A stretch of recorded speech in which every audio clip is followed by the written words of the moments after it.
নমস্কার বন্ধুরা, শ্রাবণী রান্নাঘরে আপনাদের সবাইকে স্বাগত জানিয়ে আমি আবারও একটা রান্নার ভিডিও নিয়ে আপনাদের সামনে চলে এসেছি।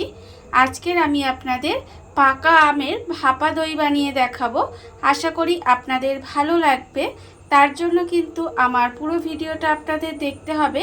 আর দেখা শুরু করার আগে একটা লাইক দেবেন, সুন্দর একটা কমেন্ট করবেন আর শেয়ার করতে ভুলবেন না।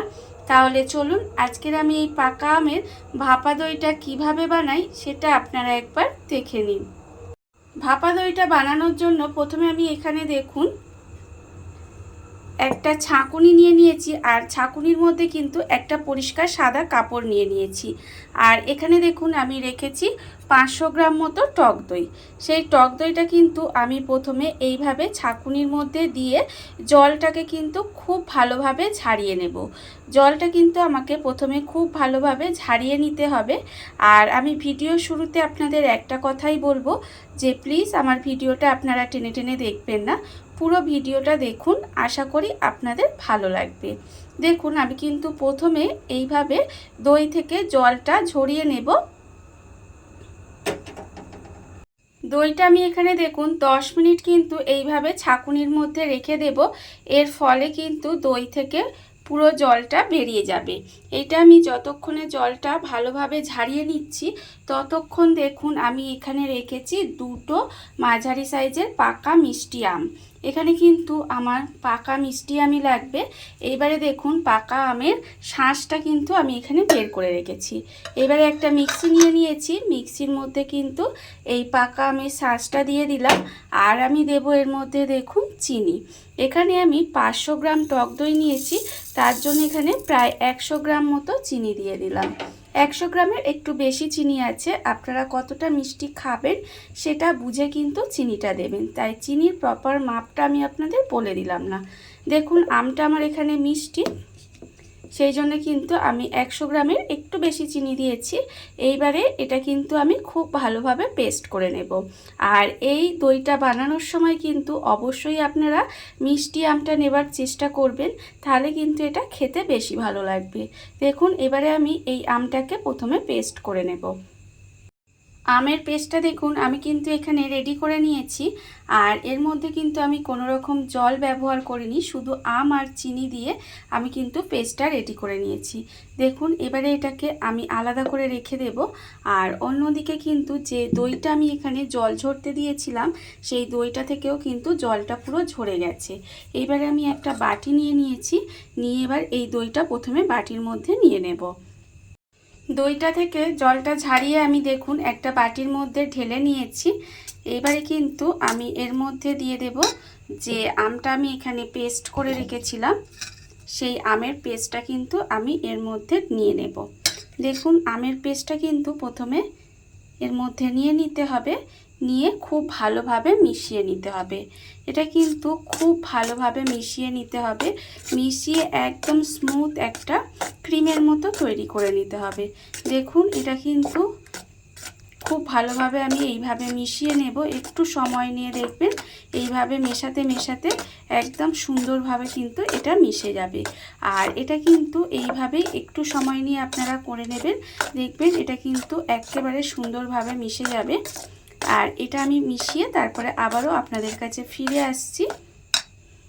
দইয়ের সাথে আমের পেস্টটা দিয়ে দেখুন এটা কিন্তু খুব ভালোভাবে মিশিয়ে নিয়েছি। আর মেশানোর ফলে দেখুন এটা কতটা ক্রিমি তৈরি হয়েছে, একদম সুন্দরভাবে মিশে যাচ্ছে। আর এইভাবে কিন্তু সুন্দরভাবে এটা খুব ভালোভাবে মিশিয়ে নিতে হবে। আমার এটা মেশানো হয়ে গেছে। এইবার আমি এর মধ্যে দিয়ে দেব দেখুন গুঁড়ো দুধ। এই গুঁড়ো দুধটা দিলে কি হবে, খেতে কিন্তু আরও বেশি ভালো লাগে।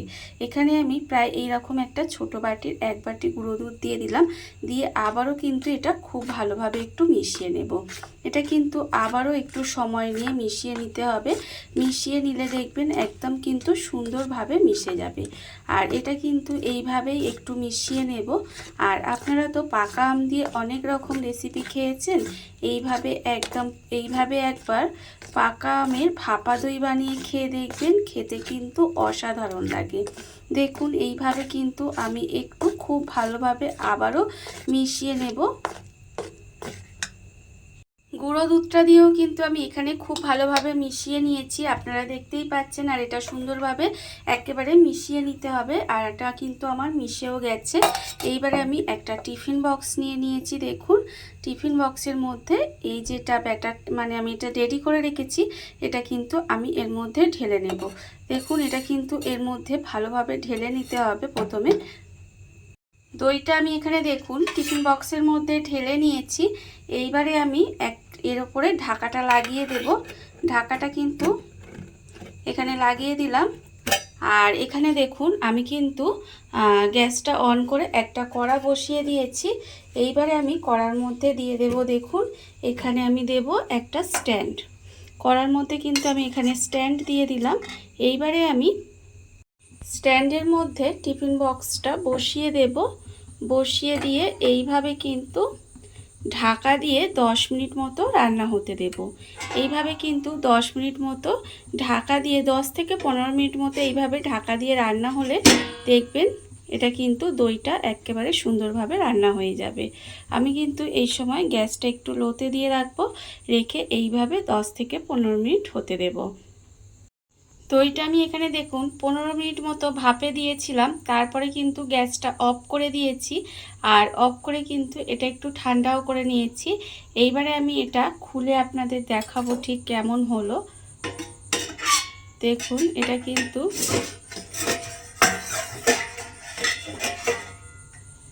দেখুন এটা কিন্তু ঠিক এরকম হয়েছে। এইবারে এটা আবারও একটু ঠান্ডা করে নেব। ঠান্ডা করে নিয়ে টিফিন বক্সটা খুলে দেখাবো যে দইটা কেমন হয়েছে।